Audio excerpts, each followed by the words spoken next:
Extraordinary দুটো দিন আমরা দেখলাম বাংলাদেশ জাতীয় ফুটবল দলকে নিয়ে। হামজা চৌধুরী প্রথম দিন ট্রেনিং করলেন, তার আগে ফাহমিদুলকে রাখা না রাখা নিয়ে অনেক রকম তর্ক বিতর্ক হলো। সবকিছু মিলিয়ে বাংলাদেশ জাতীয় দল ভারতের উদ্দেশ্যে রওনা হয়ে গেছে 25 মার্চ এই দুই দলের ম্যাচ। তার আগে আমরা একটু দেখে নিই যে আজকের পত্রিকা, সেই জায়গায় আপনি যদি একটু খেয়াল করেন দেখবেন যে পুরোটাই হামজা ময়। প্রথম আলো অনুশীলন দেখেই বারে কাবরেরার সিদ্ধান্ত হামজাময় আরেকটি দিন।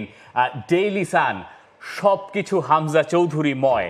আপনি যখন সমকাল দেখবেন, কালের কণ্ঠ দেখবেন, একই ঘটনা একই রকমভাবে সব জায়গাতেই আপনি দেখতে পাবেন একই ছোঁয়া, শুধুমাত্র একটাই নাম, হামজা চৌধুরী। কারণ এর থেকে বড় কোনো নাম এখন আর দেশের ফুটবলে নেই। এবং হামজা চৌধুরীর প্রথম জাতীয় দলের হয়ে ম্যাচটা হতে যাচ্ছে ভারতের শিলংয়ে 25 মার্চ সন্ধ্যা 7:30টায় ইন্ডিয়ার এগেনস্ট। এবং সেই ম্যাচকে সামনে রেখে বাংলাদেশ দল কিন্তু আপনার দেশও অলরেডি ছেড়ে গেছে আজ সকালবেলায়।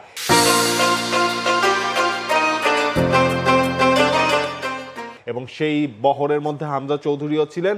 হামজার হয়ে বাংলাদেশের জার্সিতে বা বাংলাদেশের টিমের হয়ে দেশ ছাড়া কিন্তু একেবারে প্রথম। এবং দেখুন, টিম বাসে সবার শুরুতে ছিলেন হামজা চৌধুরী, তাকে নিয়ে আলাদা করে আমির খান দলের ম্যানেজার তিনি হচ্ছে ভেতরে নিয়ে গেলেন। এবং সেই জায়গাও আপনি ওভারঅল অন্য ভারতীয় এয়ারপোর্টে যান, এয়ারপোর্টের পরিবেশটা দেখেন, আর এইবারের এয়ারপোর্টের টোটাল ডিসিপ্লিন মানে ওয়েটা দেখেন। রোজার মাসে এত সকালে এইরকম ভিড়, এবং সেখানে আপনি শুরুর ফুটেজটা দেখছিলাম যে ক্যামেরার সংখ্যা এটা দিনকে দিন আরো বাড়ছে। বাংলাদেশ জাতীয় দল যাচ্ছে এবং তার আগে সবচেয়ে বেশি আকর্ষণ স্বাভাবিকভাবে হামজা চৌধুরীকে ঘিরে। এই হচ্ছে 25 মার্চ সেই ম্যাচের কথা, জওহরলাল নেহরু স্টেডিয়ামে এশিয়ান কাপ বাছাই পর্বের সেই ম্যাচ।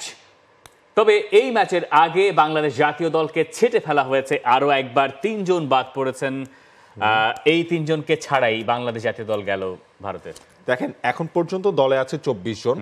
আপনি যদি ওভারঅলটা দেখেন, ধরেন ফাহমিদুলকে তো আনাই হয় নাই, এরপর ফাহমিদুলকে আনা হলো না, সুশান্ত ত্রিপুরা, পাপন সিং তারা ইনজুরিতে ছিটকে গেলেন।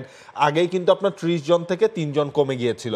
এরপর গেল মাঝরাতে কিন্তু জানানো হয় আলটিমেটলি কারা কারা যাচ্ছেন দলের সাথে।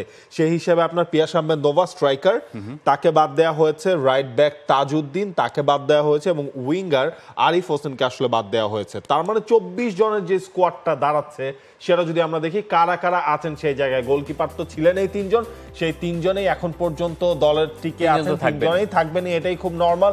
ডিফেন্ডিং পজিশনে দেখেন, যেহেতু সেই জায়গায় তাজকে সরিয়ে ফেলা হয়েছে, তাদেরও আসলে ন্যাশনাল টিমের হয়ে এখনো ডেবিউ হয়নি। ইয়াং এনার্জেটিক প্রসপেক্ট রয়েছে তার। আপনি ফুল ব্যাকের হিসেবে আপনার কাছে অপশন কিন্তু মাত্র 3টা, সাদউদ্দিন, ইসা ফয়সাল এবং রহমত। সেন্টার ব্যাকে আপনার হাতে অপশন আছে শাকিল, আহাদ তপু, শাকিল হোসেন, তারিক কাজী এবং 2 তপু আর কি। এক্স্যাক্টলি। তো সেই হিসাবটা শাকিল আছেন।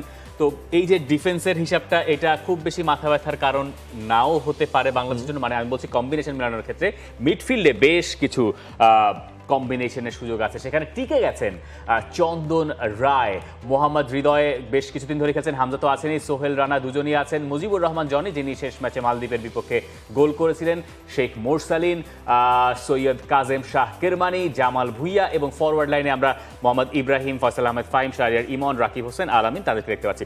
এখন যারা 2 জন ছুটলেন ফরওয়ার্ড লাইন থেকে, আপনি যদি হিসেবটা যদি করেন, সেখানে আরিফকে বাদ দেওয়া হয়েছে এবং পিয়াস আহমেদ নোভা, এই 2 ফরওয়ার্ডকে কিন্তু সরিয়ে রাখা হয়েছে।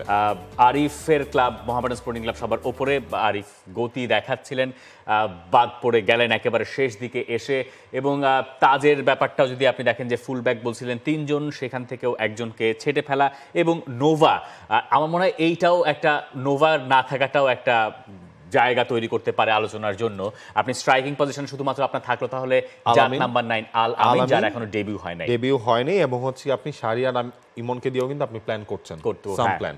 সো সেই জায়গায় তিনিও নাম্বার 9 খেলতে পারেন। এক্স্যাক্টলি, তিনিও নাম্বার 9 খেলতে পারেন। আর হচ্ছে আপনার বাকি 3 ফরওয়ার্ড, ইব্রাহিম উইংয়ে খেলবেন, ফয়সাল আহমেদ ফাহিম এবং রাকিব। এছাড়া কিন্তু এই চূড়ান্ত স্কোয়াডে কিন্তু আর কোনো অপশন নাই। ইব্রাহিমকে খেলানোর একটা সম্ভাবনা তৈরি হতে পারে হয়তো কোনো কোনো দিক থেকে, ইব্রাহিম যেভাবে ফিরেছেন এবং ইন্ডিয়ার সঙ্গে 2019-এর পারফরমেন্সটা ওইটাও মাথায় রাখতে হবে। মানে এইখানে ঘটনা কয়টা জিনিস মাথায় রাখতে হবে যে ইন্ডিয়ার প্যাকড ক্রাউডের এগেনস্টে আপনাকে খেলতে হবে, আপনার ওই মেন্টাল স্ট্রেংথটাও থাকতে হবে এবং সম্ভবত সেটাও হাভিয়ার কাবরেরা নিশ্চয়ই মাথায় রাখবেন। তো বাংলাদেশের এই যে স্কোয়াড আমরা দেখতে পেলাম, সেটা নিয়ে কথা হবে, বার্তা হবে, তর্ক হবে, আলোচনা হবে, এটাই বোধহয় দিন শেষে ফুটবল সমর্থকেরা চেয়েছিলেন। হ্যাঁ, এখানে ফুটবল সমর্থকদেরও কিছু দাবি ছিল, কাকে কাকে আসলে তারা লিগের পারফরমেন্সের ভিত্তিতে দেখতে চান, কাকে কাকে ধরেন হচ্ছে প্রোফাইলের কারণে দেখতে চান, কার কার হচ্ছে বাইরের এক্সপিরিয়েন্সের কারণে দেখতে চান। এইখানে দাবিগুলো আসলে থাকবে। যেমন গতকালকেও কিন্তু আপনার একেবারে শেষ দিকে তাবিদ আউয়াল কিন্তু হচ্ছে আবার কথা বলেছেন বিএফএফ প্রেসিডেন্ট। তিনি বলছেন ইটস এ পজিটিভ সাইড, যে হচ্ছে ফুটবলের খবর মানুষজন রাখছে, মানুষের আগ্রহ তৈরি হচ্ছে এবং ধরেন হচ্ছে গিয়ে ওন করে দেখেই হচ্ছে তারা ওই দাবিটাও একটা আসলে তারা কাজ করছে, তাদের ওই ওনারশিপের জিনিসটাও আছে। এখন ডে বাই ডে এই জিনিসগুলো যত আসবে, আমার মনে হয় একটা সময় তো আপনার হলো এই দল নিয়েও কোনো আলোচনাই হচ্ছে না, সেই জায়গায় তো হচ্ছে কি জিনিসগুলো গ্র্যাজুয়ালি আসলে চেঞ্জ হচ্ছে এবং আরো প্রফেশনাল ওয়েতে কিভাবে কাজ করা যায় বাংলাদেশ ফুটবল ফেডারেশন সেই কথাগুলো আসলে বলছে, তারা চেষ্টা করবে। সেই চেষ্টার আসলে কমতি রাখার সুযোগ তো আসলে নাই।